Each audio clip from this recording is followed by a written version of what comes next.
Dance for me, dance for me, dance for me, oh, oh. I never seen anybody do the things you do before. They say, dance for me, dance for me, dance for me, oh, oh. Bonjour à toutes et à tous, bienvenue dans Vous êtes formidables. Ce matin, partons à la rencontre de la commune de Saint-Lormel, 874 habitants, située à 3 km au nord de Planquette, dans les Côtes-d'Armor. 4 invités ont accepté de nous raconter ce territoire à travers leur regard. En notre compagnie, Pierre Piquet, bonjour. Bonjour. Vous avez lancé il y a quelques semaines le Cornell Club de Saint-Lormel, une discipline cousine du Palais breton. Ce sont plutôt des lancers de maïs dans ce sport. Vous nous raconterez dans quelques instants. On parlera activité en plein air avec vous, Mathieu Agès. Bonjour. Bonjour. Cap à l'Ouest, c'est le nom de votre école multisport nature. Votre terrain de jeu, ce sont les bords du fleuve de l'Arguenon. Les détails, ce sera dans quelques instants. Et le talent ne manque pas chez les Lormelois. Vous en êtes un des exemples. Daniel Perrin, bonjour. Bonjour. On vous connaît à Saint-Lormel pour vos super illuminations de Noël chaque année. Vous nous raconterez ce travail minutieux que vous menez depuis plus de 30 ans. Et enfin, Laurent Jouffes, bonjour. Bonjour. Vous êtes à la tête d'une entreprise familiale spécialisée dans les spiritueux et la bière. Un an que votre établissement a posé ses valises dans la commune. Vous nous expliquerez les raisons de ce choix. Bienvenue à tous les 4. On va tâcher de découvrir cette petite commune de Saint-Lormel à travers vos yeux. Peut-être, Daniel Perrin, comment l'histoire elle a commencé pour vous entre cette commune et vous ? Cette histoire a commencé malheureusement par un décès d'un ami. Ouais, mince. Et, voilà, et qui a cédé sa location. Et je me suis trouvé là dans les années 80. Et j'ai jamais quitté Saint-Lormel depuis l'année 80. Ouais. Qu'est-ce que vous aimez dans cette commune ? Les gens sont sympathiques, hein, ils sont simples, on se connaît. Et voilà, on se retrouve devant un verre. C'est D'accord. l'ambiance, quoi. Qu'est-ce qui vous a tout de suite plu en arrivant sur cette commune, Mathieu Agès ? Ce qui m'a tout de suite plu, Ouais. effectivement, déjà, moi, c'était le fait de revenir dans les Côtes-d'Armor, près du cocon familial, on va dire. Ouais. Et puis, effectivement, la proximité avec la côte d'Émeraude qui est magnifique, le fait que ce soit un peu champêtre, la campagne, et puis l'ambiance petit village, quoi. Ouais. Et un bon côté nature à Saint-Lormel. Clairement. Clairement. Ouais. Et si vous deviez emmener quelqu'un qui ne connaît pas la commune, ce serait quoi le premier arrêt, la première adresse pour vous, Pierre Piquet ? Les décorations de Noël. Vous avez beaucoup entendu parler. Ouais, ça, c'est une fois par an. Ouais. C'est ça. Mais il y a un lieu sympa à découvrir en premier lieu. Les chemins, la plupart de mes amis, ils aiment bien aussi, ils aiment bien marcher. Ouais. Donc, des petits chemins. Pour vous, Saint-Lormel, ça a été un heureux hasard, comme vous nous le disiez en préparant cette émission. À quoi ça tient, finalement, d'être arrivé là, Laurent Jouffes ? J'ai un peu prospecté autour de Dinan, où moi où je suis basé, avec la volonté de chercher de l'espace. Et c'est vrai, je suis tombé sous le charme. C'était très verdoyant, c'était calme à la fois, c'est super bien situé parce qu'on est à 20 minutes de Dinard, à 25 de Saint-Brieuc, on n'est pas loin de Dinan, pas loin de la mer. Et franchement, j'ai eu un coup de cœur, vraiment le déclic, c'est bête, hein, c'est des moutons qui se sont mis à bêler pas très loin d'ici et les mouettes qui sont passées et ça a suffi, peut-être me charmer, il faisait beau, voilà. Et l'accueil aussi, l'accueil a été vraiment, comme disait M. Perrin, c'est vraiment... Les gens il y a une simplicité et les gens ont été vraiment super avec nous, qui n'étions quand même pas exactement d'ici, un petit peu plus loin. On est vraiment sur un territoire entre terre et mer qui garde son côté rural, Daniel Perrin ? Tout à fait, oui. Ouais. On a l'Arguenon. L'Arguenon, c'est un effluent de la mer, puisque voilà, la mer, on ne peut pas dire, elle est à côté. Ouais. Hein, les jours-ci, d'ailleurs, on va peut-être en profiter un peu plus, puisqu'on aura la fameuse course du Rhum. Hein. Mais la commune, sur ça, est verdoyante, ça bouge. Et ce côté rural, ça veut dire quoi ? Ça veut dire qu'autour de vous, vos voisins, ce sont des agriculteurs De moins en moins. De moins en moins quand même ? Oui, de moins en moins. Mais voilà, la population rajeunit quand même. Malgré qu'on a beaucoup de personnes d'un certain âge. Hein. Moi, je vais bientôt en faire partie. Hein. Mais bon, je fais ce que je peux pour vieillir le moins possible. Pierre Piquet est justement un exemple de cette nouvelle génération. Est-ce qu'on n'a pas peur finalement de venir s'installer dans une commune où il y a 874 habitants ? Est-ce que ça ne fait pas peur, ça ? Non, du tout. Ouais. Au contraire, la tranquillité, elle est là. Ouais. Là, il y a la tranquillité et puis, comme on dit, il y a tout. On est vraiment pas loin des commerces des supermarchés, au final, il y a tout ce qu'on a vraiment besoin quoi, autour. Alors on va parler dans quelques instants de l'un des premiers pastis bretons, du premier club costa-armoricain de Cornol. Mais coup de projecteur avant sur les trésors patrimoniaux de la région. Visite guidée à bord d'un kayak, regardez. C'est de l'une des cales de l'ancien port de Planquette que débute cette odyssée dans le temps, au rythme paisible des pagaies. Bienvenue à la navigation du patrimoine. Donc on fera une découverte de l'Arguenon au fil du temps. L'Arguenon, un fleuve côtier de 64 km de long qui prend sa source du côté de Collinet, dans les Côtes d'Armor, et se jette dans la Manche à quelques kilomètres de Planquette, au port du Guildo. Arguenon, la rivière Blanche en breton. Toute la baie de l'Arguenon côté mer est très large et s'engouffre dans un entonnoir au niveau du port du Guildo. Et elle est chargée de sédiments, de limon, et puis donc dans ce rétrécissement là qui est au niveau du port, ça crée une émulsion, et puis plus elle s'enfonce, plus on a de la mousse à se créer. Une rivière qui fut au Moyen-Âge une frontière politique et une voie de communication importante, mais qui resta très fréquentée, notamment au XIXe siècle. Donc il faut imaginer qu'où on est aujourd'hui en kayak, il y avait des milliers de bateaux. Il y avait des années où il y avait 1500 navires dans les ports de Planquette. Des bateaux qui longeaient un château singulier, inspiré des villas italiennes, la résidence du seigneur de l'Argentais. Tous les marins et les pêcheurs qui passaient par ici, ils s'arrêtaient, ils devaient faire descendre les voiles s'ils avaient des bateaux à voile. Et ensuite, en s'adressant au château, ils devaient crier « Gloire et honneur au seigneur de l'Argentais ». Et ça, c'était une tradition jusqu'aux années 1960. De l'anecdote historique aux richesses naturelles de l'estuaire, la balade devient même gastronomique. On trouve de l'obione et on a aussi la salicorne, le cornichon de la mer, qui est très riche en oligo-éléments. Donc on peut le mettre en bocaux ou le consommer comme ça. Une nourriture dont se délectent les crustacés et une multitude de variétés de poissons pêchés autrefois au carlet. Ici, remontent même des civelles, ces alevins d'anguilles si prisés des gourmets. La tranquillité des lieux attire aussi les oiseaux migrateurs, comme cet adorne de Bellon. Chaque saison, c'est des paysages différents et c'est toujours attrayant en fait, de descendre cette rivière. On voit toujours plein de choses différentes. Chaque descente, on découvre quelque chose de nouveau. Du coup, ça donne envie de le refaire aussi avec les enfants parce que souvent, les enfants posent des questions auxquelles on ne sait pas répondre et pour le coup, il y a peut-être des choses intéressantes à partager, quoi. Des enfants qui seront encore plus conquis s'ils ont la chance d'apercevoir un des phoques habitués des lieux, juste au pied du château du Guildo, qui veille sur l'estuaire depuis le XIe siècle. Voilà, pour cette visite guidée à bord d'un kayak. Je crois qu'il y a des belles balades quand même à mener en longeant les rivières de l'Arguenon. C'est quoi vos balades préférées, Pierre Piquet ? Alors moi, ça va être avec mon père, c'est de partir de Saint-Lormel et d'aller jusqu'à Saint-Jacques. D'accord. Jusqu'à la baie de Saint-Jacques, on s'arrête à la plage avec les chiens. Et... Ça fait combien de kilomètres tout ça ? Entre 10 et 15, ça dépend en fait. Ok. On ne peut pas trop calculer comme on s'arrête beaucoup avec les chiens à les faire courir. Donc, Ok. Quels sont les deux itinéraires phares que vous proposez dans vos randonnées pédestres, Mathieu Agèze ? Alors, moi, dans les itinéraires que je propose, on sort un tout petit peu de Saint-Lormel et on découvre un peu plus loin la côte, mais avec toujours l'envie de découvrir la côte et l'arrière-pays. Mais donc, c'est pas loin de l'Arguenon et de Saint-Lormel, mais plus en baie de Bosset, donc de l'autre côté de Saint-Jacques, et en baie de la Fresnaye, donc l'autre côté de Saint-Cas, qui sont deux communes qui enserrent la baie de l'Arguenon, l'estuaire de l'Arguenon.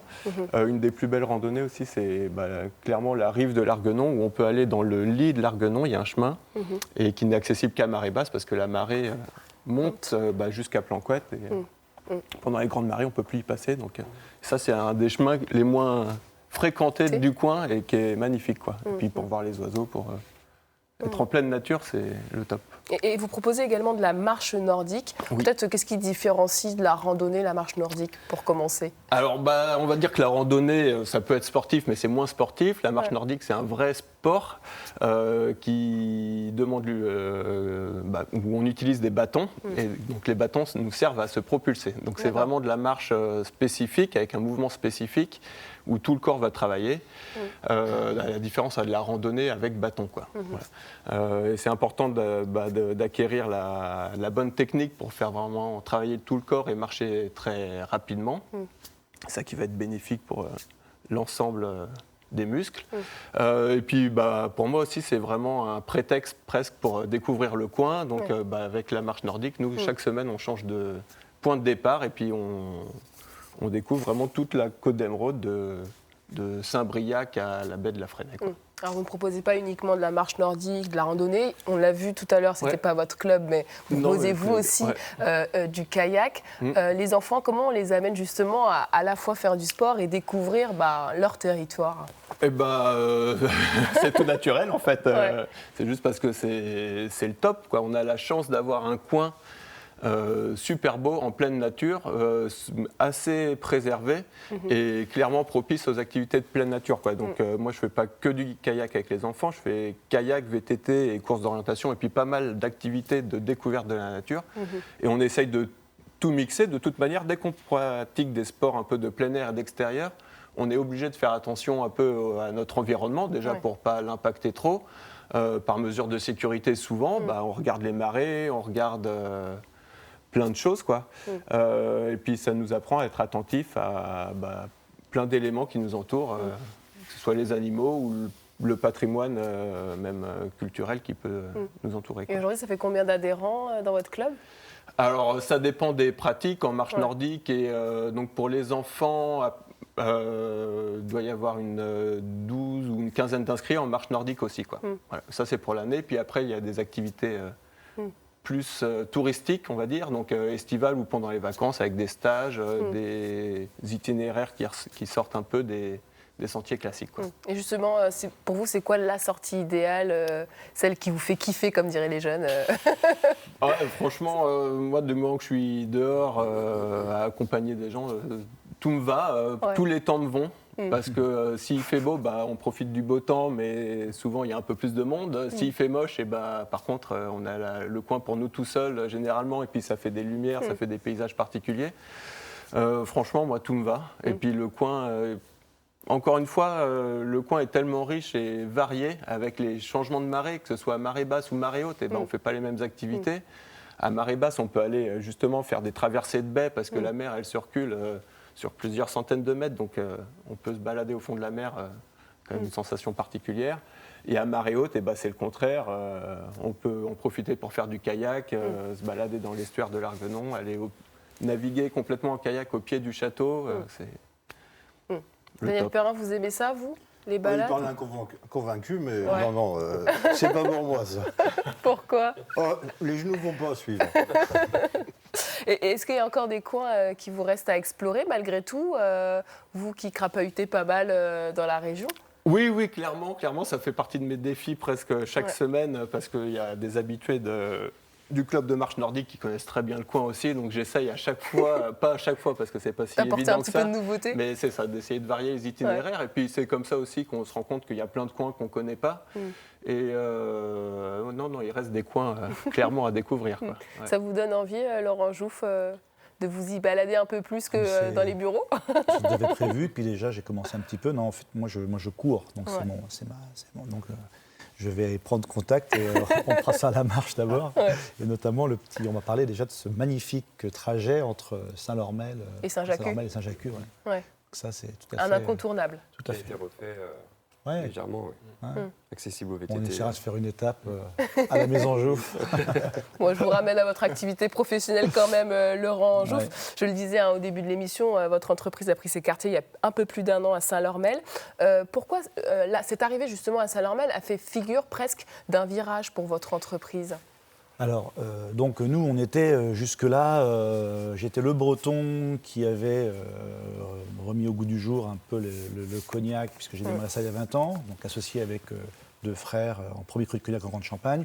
J'étais le breton qui faisait du calvados par hommage à mon grand-père qui appelait son eau de Vitzite bretonne Calva. Et j'étais le breton qui faisait du rhum des îles, des Antilles. Donc, j'ai eu l'envie de... Bon, je n'ai jamais quitté ce coin-là, puisque moi, je suis originaire de la Landec, petite commune pas loin non plus là-bas. Je vis à Dinan depuis maintenant la naissance de mon fils aîné, donc depuis 27 ans. Et j'avais envie de me réenraciner. Et c'est vrai que j'ai cherché autour et je suis tombé vraiment sous le charme de cet endroit. D'ailleurs, on le voit, le côté un peu verdoyant sur la photo. Et donc, voilà, on avait besoin de surface parce que c'est un projet qui est assez complexe, qui est assez multiforme. Il y a effectivement ce que vous voyez et ce que vous venez d'annoncer. C'est vrai, on est une famille. D'ailleurs, sur la photo, il y a 7 membres de ma famille. Donc, c'est vraiment une vraie entreprise familiale. Ensuite, donc, on avait besoin d'un endroit où les gens puissent venir à notre rencontre parce que nous avons produit, nous avons lancé, donc, comme vous le disiez, les pastis bretons, donc Brastis pour le CHR Briscard, pour la grande distribution, et le Brasanis chez les grossistes. Et il y a eu un effet vraiment médiatique extrêmement puissant. On est passé sur plus de 450 médias et d'un coup, les gens voulaient venir nous voir. Et moi, j'avais un endroit qui n'était pas fait pour ça. Et donc, ça nous a fait réfléchir et j'ai réattiré dans mes filets mon fils aîné, qui est revenu avec son épouse, en lui disant, écoute, voilà, j'ai trouvé un site, 9 mètres carrés. Il y a 2 bâtiments, il y a 1300 mètres carrés, on peut faire plein de choses.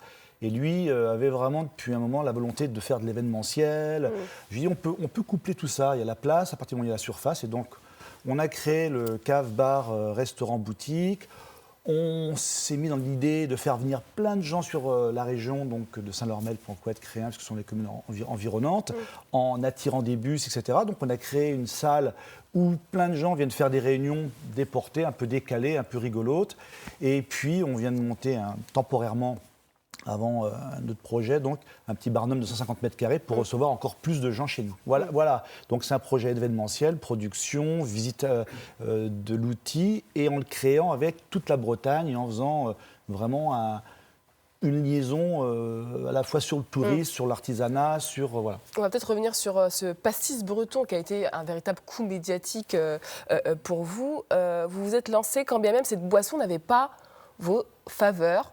Ça, c'est assez intéressant à raconter quand même, parce que vous lancez le pastis alors que vous n'aimez pas ça. Alors, effectivement, moi, je ne suis pas seul dans l'entreprise. À ce moment-là, je travaillais, et il est toujours avec moi, c'est mon associé, mon neveu, maintenant que j'ai mon fils en plus. Et donc, on voulait se renraciner sur la Bretagne, sur notre coin.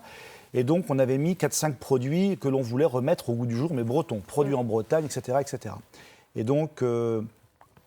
c'était pas vraiment le premier produit que je voulais mettre, c'est Julien qui insistait. Alors je lui dis d'accord, mais on va faire un truc qui n'a jamais été fait dans le sens où on va pas en vendre beaucoup, ça va pas marcher très bien, c'est ce qu'on pensait à l'époque, mais ça va être rigolo et on va le faire par contre au même niveau que nos autres produits. On est quand même sur des produits de très belle qualité, on est des artisans, donc voilà, c'est pas... Et je lui dis, sur le thème de la mer, parce que je suis plongeur, j'aime la mer, on va faire une formule qui soit vraiment sans additifs, sans colorant.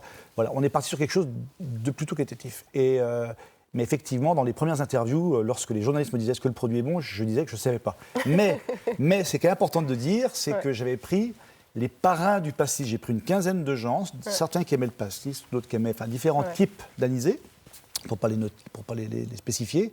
Et le but du jeu, c'était de trouver, en restant sur de la qualité, trouver un compromis gustatif. Et ça fonctionne, parce que les mecs qui ont leur marque, ils trouvent quand même quelque chose qui leur rappelle dans notre produit, qui est vraiment qualitatif, quoi. Voilà. Et justement, vous le disiez, vous vous êtes installé dans cette commune. Daniel Perrin, je voulais avoir votre regard. Est-ce que c'est assez courant que des entreprises comme de cette taille viennent s'installer dans la commune? Vous qui... Non. Donc on en a forcément parlé un peu à Saint-Lormel? Bien sûr. Bien sûr, on en parle. On en parle en bien. Attention. Attention, oui, voilà. Mais ça suscite toujours de la curiosité? Ah oui. Pourquoi? Pourquoi? Tout ce qui est nouveau, de toute façon, c'est obligé que ça attire l'œil. Enfin, ça attire l'œil et le bruit. Enfin, le bruit. Ça crée de l'actualité, un peu d'animation. Les commères ont un peu plus de choses à dire. Voilà. D'accord. Et vous disiez, vous insistez sur cet accueil des Lormelois. Qu'est-ce que ça apporte pour vous? C'est super important. Déjà, j'ai vraiment bien expliqué que là, on était là pour aussi donner, pas pour prendre. Donc, y compris pour les commerçants locaux. L'objectif à moyen terme, c'est de ramener sur le site 50 000 personnes. Donc forcément, nous, on ne pourra pas... Les gens vont s'éparpiller un petit peu, on va aller dans les autres restaurants. Voilà, donc nous, on a fait aussi un effort de... Bon, on est des gens de la terre à la base. Moi, je suis un fils je suis un fils d'agriculteur. Toute ma famille a encore ses racines. Donc j'ai beaucoup aimé, et je l'ai noté, et c'est vrai que nous, j'avais peut-être besoin...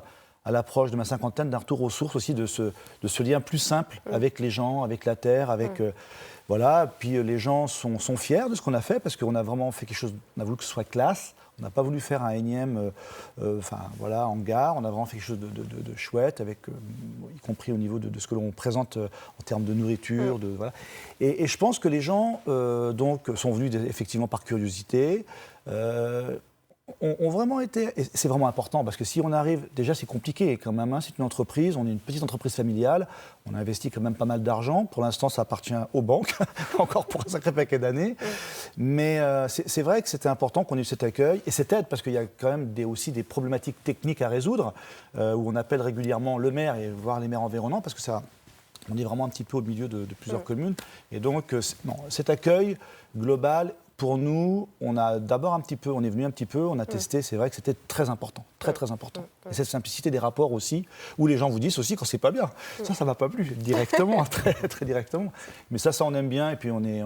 Il y a aussi une certaine proximité. Oui, parce que c'était notre éducation, donc on n'était pas totalement non plus déboussolé par l'endroit où on est arrivé. Alors, ce n'est pas les projets qui manquent dans votre maison, on en reparlera dans quelques instants. On va s'intéresser à vous, Pierre Piquet, vous aussi nouvellement installé sur la commune, et vous aviez dans vos bagages une planche quand vous êtes arrivé à Saint-Lormel. Exactement. Deux, exactement. Qu'est-ce que c'est que cette discipline de cornhole? Expliquez-nous. Alors le cornhole, c'est un jeu donc de base qui est... Alors, l'origine, elle est un peu floue, parce que ça aurait été allemand. Et les Américains l'auraient repris, donc c'est un jeu de fermier. Hein. Et quand j'ai connu ça, avec des Américains... Vous étiez à des milliers de kilomètres de nos frontières. Exactement. Notre terre bretonne. C'est ça, comme de base, j'étais militaire et que j'étais parti en mission. J'ai découvert ce jeu avec eux. Ouais. Et j'ai toujours voulu le ramener en France. J'y ai pas pensé tout de suite. Et puis en fait, c'est avec le temps. Je dis, un jour comme ça, j'ai fabriqué ma première planche. Et après, c'est venu comme ça. Et puis j'ai dit, il n'y a pas de club en fait, il n'y a pas dans le coin où jouer. Et j'en ai parlé un petit peu autour de moi, qu'un ami, Franck Morel, mon vice-président, on en a parlé. Et je lui ai dit, il faut faire quelque chose, il faut ouvrir un club. Et puis dans le coin, il n'y avait pas... on avait la commune à côté où il y avait quand même pas mal d'associations. Saint-Lormel, il n'y avait pas assez de... Il n'y avait pas ça, quoi. Ouais. Je crois qu'on a les fléchettes aussi à Saint-Lormel, mais c'est pas la même chose. C'est pas pareil. Ouais. Donc on s'est lancé là-dedans. Du coup, on est le premier club des Côtes-d'Armor, 3e club de Bretagne, et là, on est en train de s'affilier. On attend pour la Fédération française de cornhole. Alors, je le disais, c'est un sport qui est très très proche du palais breton, mais quelles sont les règles? On va voir quelques images qui vont défiler. Donc, on lance des sacs de maïs, mais... Alors, on va se mettre à 8,20 m, on va lancer des sacs sur une planche inclinée avec un trou dans la hauteur. Et le but est donc, on va lancer dans le trou, ça fera 3 points, 1 point sur la planche. Les points vont se compter un peu différemment aussi. Le palais, on n'est pas obligé, c'est pas celui qui est le plus proche du trou. Hein. S'il est dans le trou, il est dans le trou. S'il est sur la planche, il est sur la planche. Ouais. Après, si par exemple là, les blancs vont mettre dans le trou, 3 points, mais le sac qui est noir à côté va retirer 1 point en fait. D'accord. C'est la différence de sac qui va jouer. Est-ce que c'est plus facile que le palais breton ou c'est différent. Les joueurs de palais ont déjà de la dextérité, donc ils vont réussir à viser mieux. À viser un peu mieux. Comme les joueurs de la boule bretonne ou la pétanque. Ils sont généralement un peu plus à l'aise. Après, est-ce que c'est plus facile? Je ne sais pas. Est-ce que c'est plus difficile? Je pense que chacun est... C'est les distances qui vont faire. Quoi. Est-ce que vous connaissiez ce sport? Parce que moi, j'avoue que je l'ai découvert en travaillant sur cette émission, le cornhole. Vous en avez entendu parler? Comme du tout. Pas du tout. Juste entendu parler, mais c'est ça, voilà, mais jamais pratiqué. Il faut démarrer. C'est pas non plus c'est très récent, donc. Mais moi, ça m'intéresse fortement parce que là, on a un truc, on a forcément quelque chose à discuter ensemble. Ça peut être très sympa. Ouais. C'est nouveau. Et quel a été l'accueil quand vous vous êtes décidé à vous lancer? Alors, en plus, j'y connaissais absolument rien. Je ne savais pas spécialement qu'il fallait créer une association, ensuite un club. Donc, je me suis renseigné auprès de mes cousins qui eux, étaient organisés. Spécialistes du Palais Breton. Du Palais Breton, voilà. Ceux qu'on voyait sur la vidéo, qui sont, eux, très très forts. Hein. Je leur ai montré le jeu et ils sont beaucoup plus forts que moi. Ouais.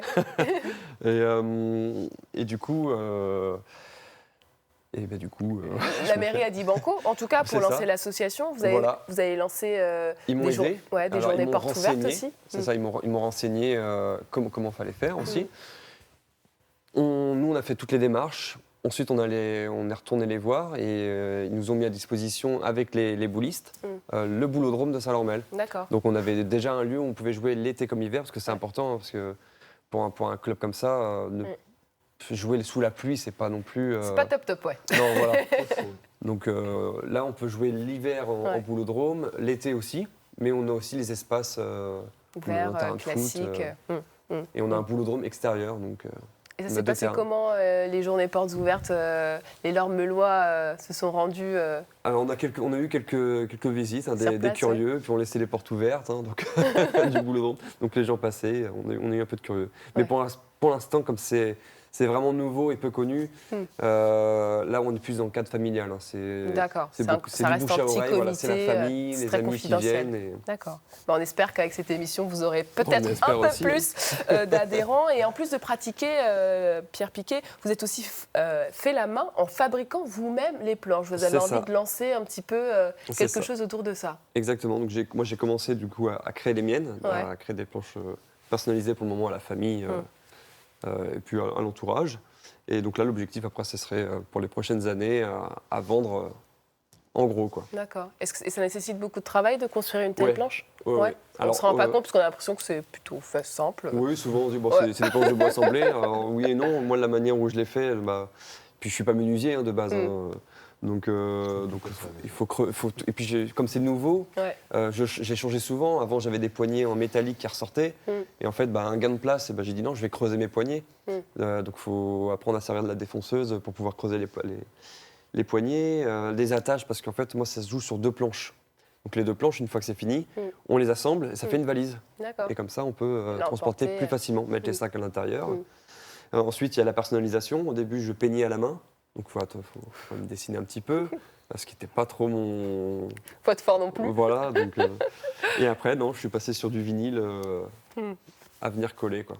Daniel Perrin, là, ça peut le faire quand même, le cornhole. Oui, sans souci. Plus que la randonnée.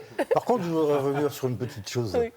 Parce que monsieur Jouff, là, il veut beaucoup de publicité. Moi, je prends quelques cotisations pour faire de la publicité le jour pendant ma période de Noël. La cotisation n'est pas énorme, mais ça m'aide un petit peu à acheter des produits. De toute façon, il y aura du réseautage à faire à la fin de cette émission. Juste pour finir avec vous, Pierre Piquet, on consomme quand même pas mal de maïs en créant ces petits sacs. Et donc l'idée, c'est aussi de faire jouer peut-être une dynamique locale autour de ça. C'est ça, oui. Donc, j'ai eu du bouche à oreille, justement, des dons de maïs pour m'aider à faire les sacs. Ouais. Et puis, alors, moi, je voudrais rester dans le maïs, parce que c'est vrai qu'on mettait du maïs avant et des haricots en tradition. C'est pour ça qu'on appelle le cornhole, parce que le corn, donc maïs. Mais beaucoup maintenant utilisent du plastique recyclé. D'accord. Alors, pour l'environnement, je préférais, même si c'est recyclé, ne pas mettre de plastique et rester dans le maïs, quoi, vraiment dans la tradition, parce qu'on va avoir de la poudre, de la poussière qui va se faire quand on va lancer les sacs, qui permet aussi de bien glisser, quoi, sur les planches. Et comment vous imaginez la suite? Il y aura peut-être un jour une Coupe de France de cornhole, et même peut-être à Saint-Lormel. Il y en a une que j'ai appris il n'y a pas longtemps. La première s'est déroulée il y a quelques jours. D'accord.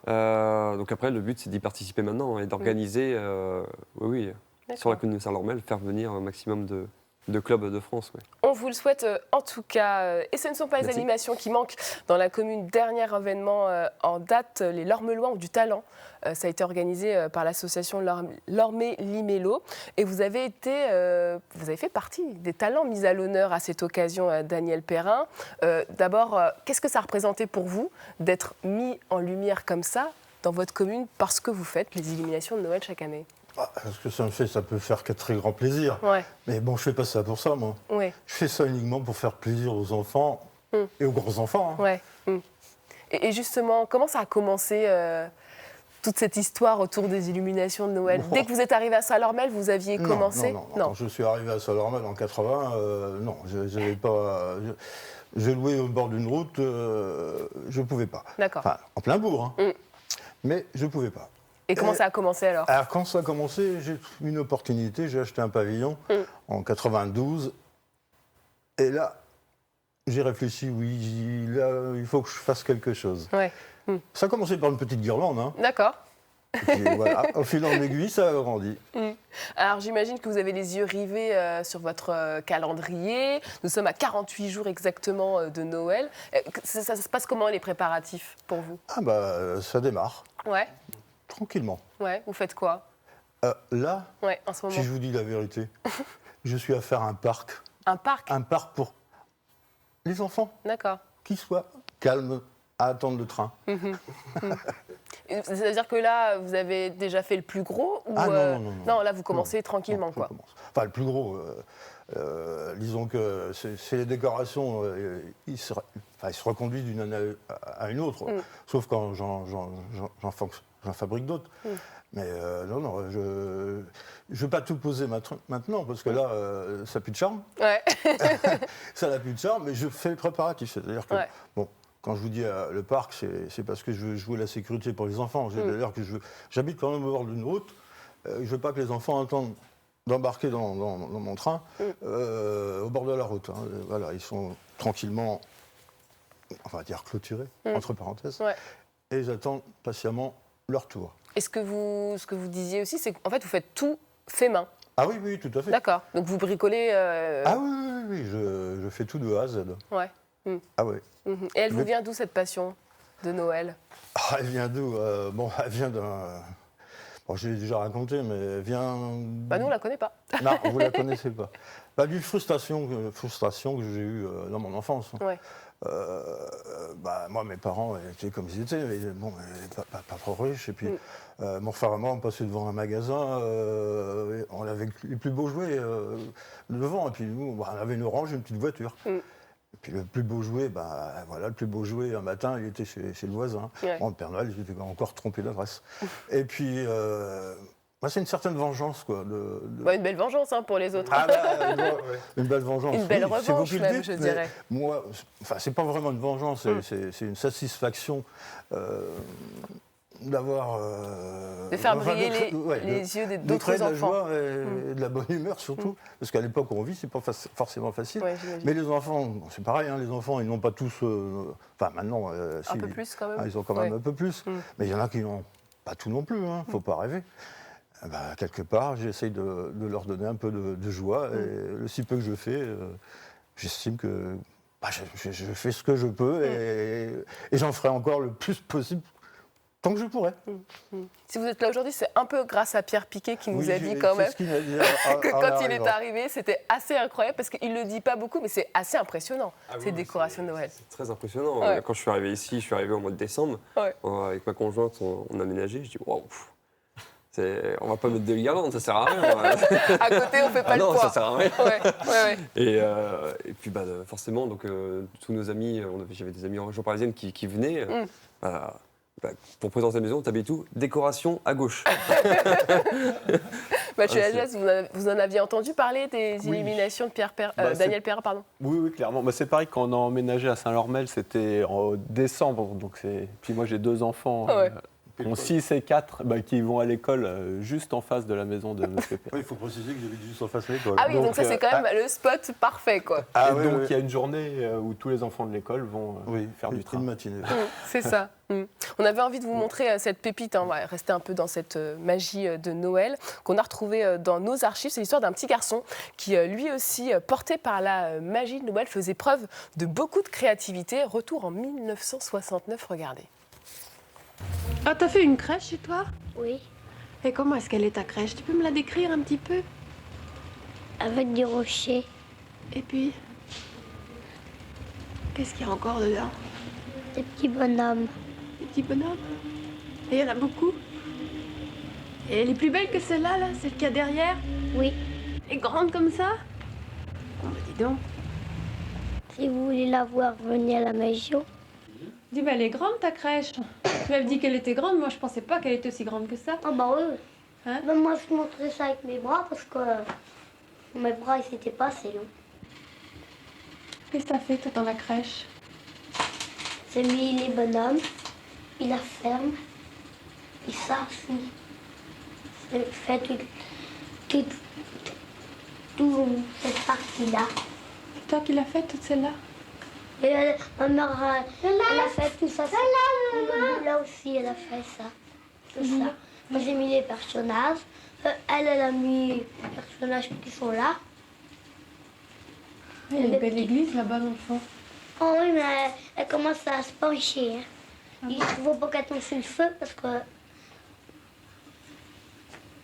Ça risque de faire un incendie? Ah ouais. Et puis tous les petits bonhommes, ils sont morts. Ah, ils seraient morts, oui. Bon, oui. Ils sont tous allongés par terre avec du feu. Des mouettes, des oiseaux, des 3 anges. Tiens, je les vois pas. Tu peux... Où est-ce qu'ils sont les 3 anges? Ici. Ah oui, tous les 3 là-haut, oui. Ils sont hauts, hein. Ah, ils volent. Je me demande pourquoi ils sont comme ça. Puis les étoiles. Mais oui, il y a des étoiles. Puis une petite maison là, regarde. Petite maison dans les arbres là. Puis notre petite maison. Tu peux pas aller me la montrer là, la maison? Ça va pas bien. Là, petite maison.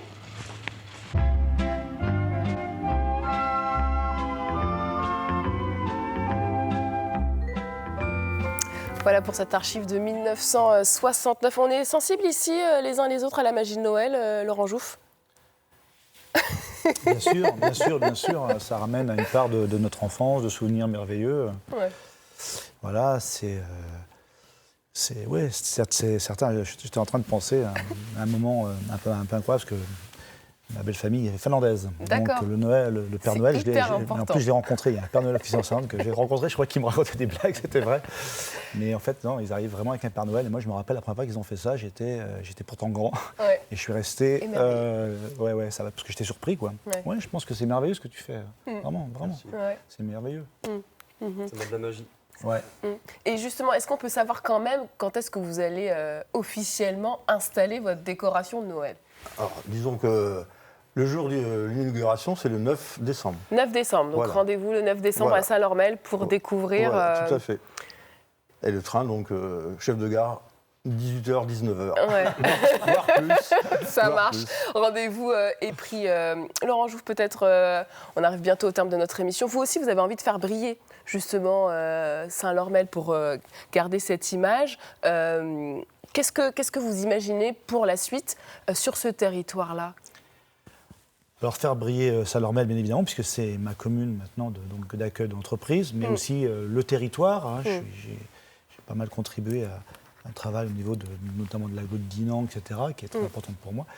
Oui, en fait, le Gwenadou, hein, moi je suis très défenseur de notre magnifique région.